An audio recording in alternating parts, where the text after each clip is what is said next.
क्रमांक 6 प्रश्न क्रमांक 6 4679।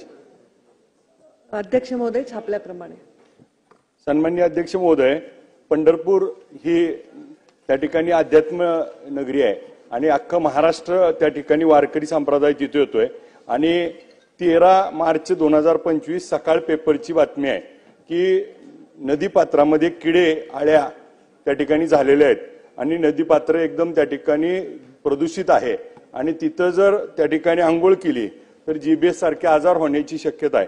आणि मग सरकारने उत्तरामध्ये त्या ठिकाणी स्पेसिफिक दिलंय की 34 कोटी 65 लाख रुपयाची यंत्रणा तिथं बसवली आहे, परंतु ज्या पद्धतीनं जानेवारीमध्ये ह्या फ्लोटिंग बोटी बसवल्यात, भारतातली पहिली टेक्नॉलॉजी आहे, पण ती कुचकामी ठरली आहे का? आणि माझा स्पेसिफिक प्रश्न असा आहे, हे आपण पंढरपूर पुरतं करतोय, परंतु पिंपरी चिंचवड असेल, पुणे महानगरपालिका असेल, हे सगळं घाण पाणी उजनी धरणात येतं आणि तेच घाण पाणी आपल्यापाशी येतं। त्याच्यामुळं ह्या पाण्याचा TDS 3000 पेक्षा जास्त मंत्री महोदय आहे आणि पिण्यायोग्य नाही। ह्या पंढरपूरच्या खाली पंढरपूरचं पूर्ण घाण पाणी नदीपात्रात मिसळतं, त्यात आंघोळ केली जाते आणि त्याच्या खालचं पहिलं गाव म्हणजे माझं स्वतःचं गाव आहे देगाव आणि आम्हाला पाण्याची पुरवठ्याची योजना आहे ती या नदीच्या पात्राच्या कडेला विहीर पाडली आणि त्याच्यातून सोर्स आहे, त्यामुळं आमच्या गावात आजारी पडण्याचं प्रमाण खूप मोठं आहे। आणि त्याच्या माझा प्रश्न असा आहे की उजनी धरणातून येणारं घाण पाणी, उजनी धरणाला जे मिसळणारं पिंपरी चिंचवड पुणे हे घाण पाण्यावरती प्रक्रिया होणार का? आणि त्याच्यावर येणारं पाणी जे पंढरपूरचं पाणी आणि उजनी धरणात येणाऱ्याची गुणवत्ता तपासली आहे का? आणि पंढरपूरमध्ये जी आता नगरपालिकेनं त्या ठिकाणी यंत्रणा बसवली आहे ती कुचकामी झालेली आहे। तिथं सातत्यानं गणेश अंकुशराव म्हणून एक सामाजिक कार्यकर्ता प्रश्न घ्या। तर तो साहेब माझा प्रश्न असा आहे की आता पंढरपूरच्या तिथं आईल्या पुलाच्या शेजारी त्या ठिकाणी एक ब्रिज होतो, 80 कोटी रुपये मंजूर झालेत, तर तिथं जर त्या ठिकाणी तो बॅरगेज केला 2 TMCचा आणि त्यातून थोडं थोडं पाणी सोडत राहिलं तर फ्लोटिंग राहील आणि कुंडला प्रमाणे केलं तर पंढरपूरला पाण्याचं देखील सोय होईल।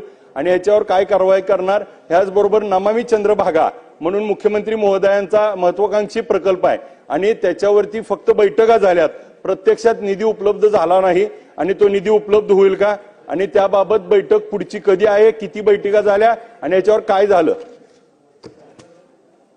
अध्यक्ष महोदय, सन्माननीय सदस्यांनी जो प्रश्न विचारला आहे, मुळात जो प्रश्न छापून आलेला आहे तोही खूप स्पेसिफिक आहे। तो चंद्रभागा नदीच्या प्रदूषणाच्या संदर्भात त्यांनी विचारलेला प्रश्न आहे। त्याच्यामध्ये आपण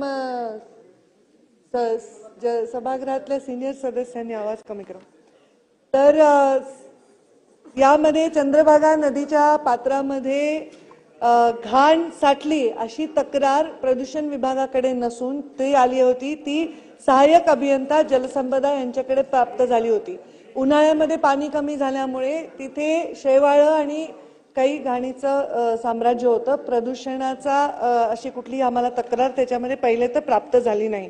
दुसरा विषय आपण जो सांगितला त्याच्यामध्ये इथे नमामि चंद्रभागा हे अत्यंत महत्वाचा विषय आहे। नमामि गंगे जसं देशामध्ये प्रधानमंत्री नरेंद्र मोदी यांनी संकल्पना सुरू केली आहे, त्याच संकल्पनेवर आधारित मुख्यमंत्र्यांच्या नेतृत्वाखाली नमामि चंद्रभागा हे काम होत आहे। त्या नमामि चंद्रभागामध्ये 48 कोटीच्या प्रमा या दिलेल्या आहेत आणि त्याच्यामध्ये 34 कोटीचे नगरपालिकेला दिलेले आहेत, त्यामध्ये 15 कोटी खर्च झालेले आहेत आणि हे एप्रिल अखेरपर्यंत जे STPचं काम आहे ते पूर्ण होईल असा अंदाज आता याच्यामध्ये आहे। या संदर्भामध्ये प्रदूषणाची तक्रार कुठेही असेल तर तात्काळ त्याच्यावर कारवाई केली जाईल, त्याच्यावर ऍक्शन घेतली जाईल, पण अशी कुठलीही प्रदूषण संदर्भातली तक्रार आमच्या विभागाला तेव्हा प्राप्त झालेली नाही।